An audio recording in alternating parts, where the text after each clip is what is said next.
मोदी सरकार ने Pakistani high commission के बाहर कायम हिफाजती दीवार तोड़कर हिसार अचानक हटा दिया। हाई कमीशन के बाहर भारत ने बुलडोजर एक्शन किया है। भारत ने पाकिस्तान हाई कमीशन के बाहर से सभी अवैध अतिक्रमण और सुरक्षा घेरे को हटा दिया है। साथ ही उन अवैध ढांचों को भी हटा दिया गया है जो पाकिस्तानी दूतावास के वीजा सेक्शन के पास अवैध तरीके से बने हुए थे।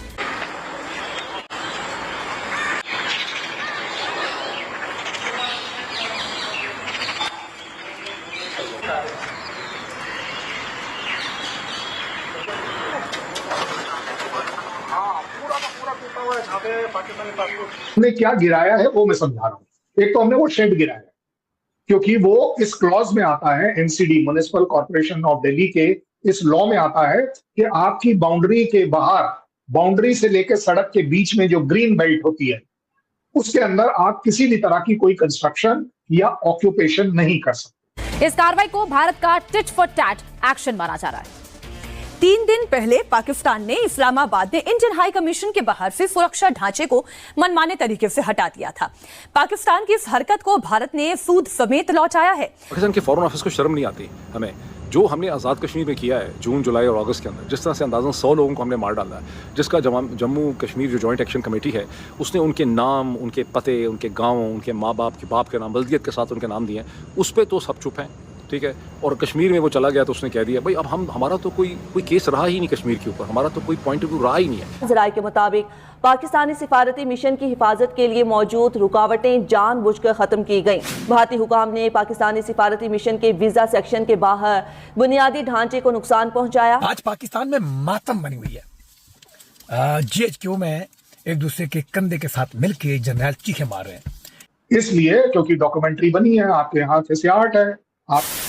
नमस्कार दोस्तों, जय हिंद। पाकिस्तान को एक के बाद एक इंटरनेशनल लेवल पर बड़े झटके लग रहे हैं। अभी हाल ही में यूएस एम्बेसडर सर्जियो गौर ने श्रीनगर आकर साफ शब्दों में कह दिया कि जम्मू कश्मीर भारत का अटूट हिस्सा है, जिसने इस्लामाबाद की नींद उड़ा दी थी। और अब भारत ने पाकिस्तान को दूसरा सबसे बड़ा झटका दिया है। न्यू दिल्ली के चाणक्यपुरी में बने पाकिस्तान हाई कमीशन के बाहर रात के अंधेरे में जेसीबी और बुलडोजर चलवा दिया गया। गवर्नमेंट ने अप्रूव्ड बाउंड्री के बाहर बने सारे unauthorised structures, barricades, queue management sets और आउटर सिक्योरिटी फेंसिंग को उखाड़ फेंक दिया है। ये भारत का सीधा और मुंह तोड़ जवाब है। दरअसल ठीक 3 दिन पहले पाकिस्तान ने इस्लामाबाद में इंडियन हाई कमीशन के बाहर से सिक्योरिटी बैरिकेड्स और पार्किंग पोल्स को हटा दिया था। भारत ने बिना देर किए दिखा दिया कि जैसे को तैसा जवाब कैसे दिया जाता है, वो भी बुलडोजर एक्शन से। कश्मीर मुद्दे पर डिप्लोमेटिक हार और अब न्यू दिल्ली में ये करारा एक्शन पाकिस्तान को किसी सदमे से कम नहीं है। गुस्सा आया है नेथली बेकर जो हैं, जो अमेरिका की चार्ज दी अफेयर्स है पाकिस्तान में। पहले तो ये नोट, अच्छा ये नेथली बेकर का भी बड़ा इंटरेस्टिंग रोल है। ये चार्ज दी अफेयर्स हैं, पाकिस्तान के इतने अच्छे ताल्लुकात हैं माशाल्लाह, इतने अच्छे ताल्लुकात हैं। हमें बताया जाता है कि कभी पाकिस्तान की तमाम तारीख़ में इतने अच्छे ताल्लुकात नहीं थे। हम मादनियात भी दे रहे हैं, हम ईरान के साथ सुलह भी करवा रहे हैं, हम ईरान से लड़ने के लिए भी तैयार हैं, हम जो पीस बोर्ड है उसका भी हम हिस्सा हैं। डोनाल्ड ट्रंप ज़ाती तौर पर हर वक्त तारीफ़ करते रहते हैं फील्ड मार्शल की, प्राइम मिनिस्टर की। नाम वो सिर्फ याद नहीं कर सके जनरल आसिम मुनीर का, वो हमें याद करना पड़ गया।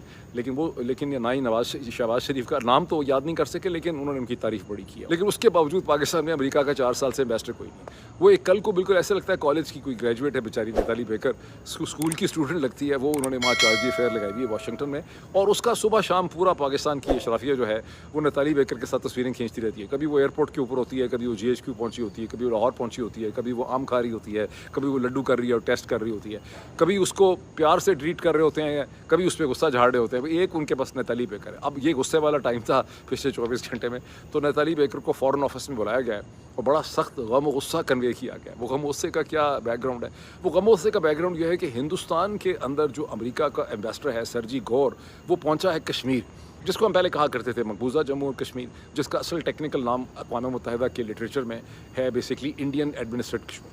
तो वो 2 दिन के लिए, 2-2.5 दिन के लिए इंडियन एडमिनिस्ट्रेटेड कश्मीर पहुंचे हैं सर्जियो गौर। अच्छा, अब सर्जियो गौर खाली एम्बेसडर नहीं है हिंदुस्तान में अमेरिका का, ये डोनाल्ड ट्रंप के बड़े करीब समझा जाता है और उसकी हिंदुस्तान में बड़ी उसकी अहमियत है। वो हिंदुस्तान की मुख्तलिफ स्टेट्स में ट्रैवल कर रहे हैं। अब वो जहाँ कश्मीर पहुँचे वहाँ बुनियादी मकसद ये है कि वो कश्मीर इसलिए भी आए हैं कि वो देखना चाहते हैं कि कश्मीर की टूरिज़म की क्या सिचुएशन है, इन्वेस्टमेंट की क्या सूरत हाल है, लॉ एंड ऑर्डर की क्या सूरत हाल है।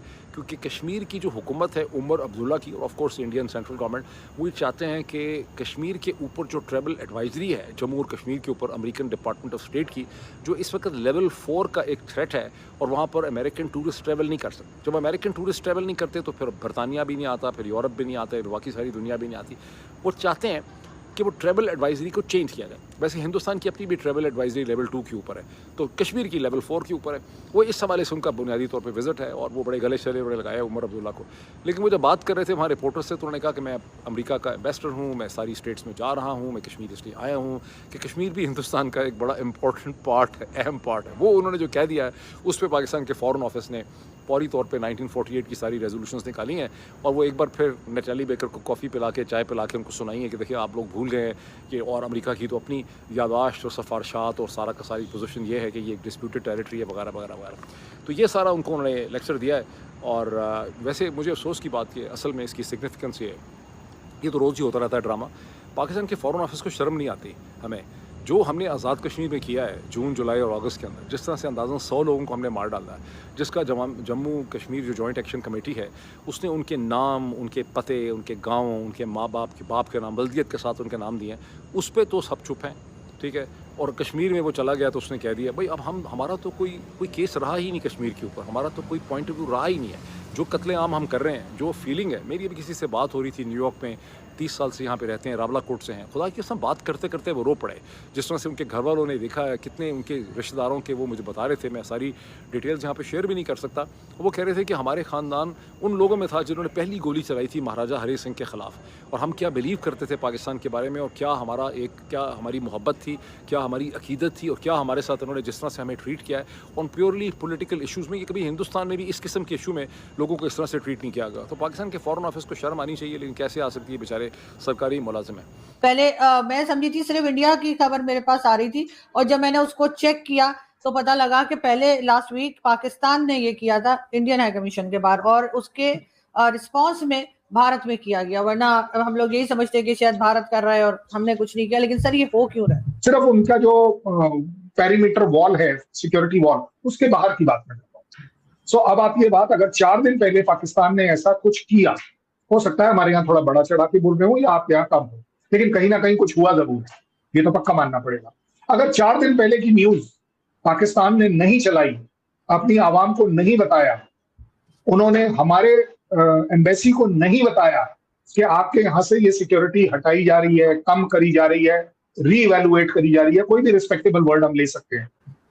सो अब आप देखिए आपके यहाँ कैसे तेजी से इंडिया दिल्ली की जब हाई कमीशन की निकलती है तो it becomes a news. You know why? जैसा आपने कहा कि Indian news main stream media उसे उठा रही कि हमारे यहाँ की किसी भी एम्बेसी की सिक्योरिटी अगर आप कम या ज्यादा कर रहे हैं, इवैल्यूएट कर रहे हैं, तो इट बिकम्स अ न्यूज। 4 दिन पहले हमारे यहाँ आपसे रिलेटेड कोई न्यूज नहीं चली, क्योंकि we took it as routine कि भाई हो सकता है पाकिस्तान की सोच हो कि भाई इंडियन एम्बेसी के ऊपर कोई अगर अटैक कर दे, कोई बम डाल दे तो डाल दे। हम उस कंट्री पर बम डाल रहे हैं। आपकी ISI की असेसमेंट यही रही होगी कि भाई जब हम इंडिया के ऊपर बम डलवा सकते हैं, टेररिज्म करा सकते हैं, यहाँ पर भी हो जाएंगी तो कौन सी बड़ी बात। लेकिन कल या परसों आपके साथ हमारी बातचीत हुई थी, पता नहीं वो कौन सी डॉक्यूमेंट्री के से रिलेटेड, कि जी वो डॉक्यूमेंट्री में कुछ कहा गया, तो क्या ये उसका रिवेंज है? कहीं ऐसा तो नहीं है कि दिल पर ले लिया, जो कि लेना नहीं चाहिए। उसका रिस्पांस तो आ गया था ना, उसके लिए इस किस्म की चीज करने की जरूरत तो नहीं होती है। वो तो भाई देखिए यही तो बात है, इसीलिए हेडलाइंस बने हैं टिट फॉर टैट, अदरवाइज ये हेडलाइन नहीं बनते। हमने क्या गिराया है वो मैं समझा रहा हूँ। एक तो हमने वो शेड गिराया है क्योंकि वो इस क्लॉज में आता है, MCD municipal corporation of Delhi के इस लॉ में आता है कि आपकी बाउंड्री के बाहर, बाउंड्री से लेकर सड़क के बीच में जो ग्रीन बेल्ट होती है उसके अंदर आप किसी भी तरह की कोई कंस्ट्रक्शन या ऑक्यूपेशन नहीं कर सकते। सो पहली बात यह है कि एक तो वो गिराया गया, मैं मान लेता हूं। दूसरा, आपने पता नहीं जो भी है, आपने उसके बाहर एक और sentry post kind of thing बना रखी थी, जिसको आप मैन नहीं करते थे। उसमें कोई पाकिस्तान का सिक्योरिटी ऑफिशियल नहीं होता है, और ये मैं आपके लिए नहीं कह रहा हूं, ये मेरे लिए भी कह रहा हूं।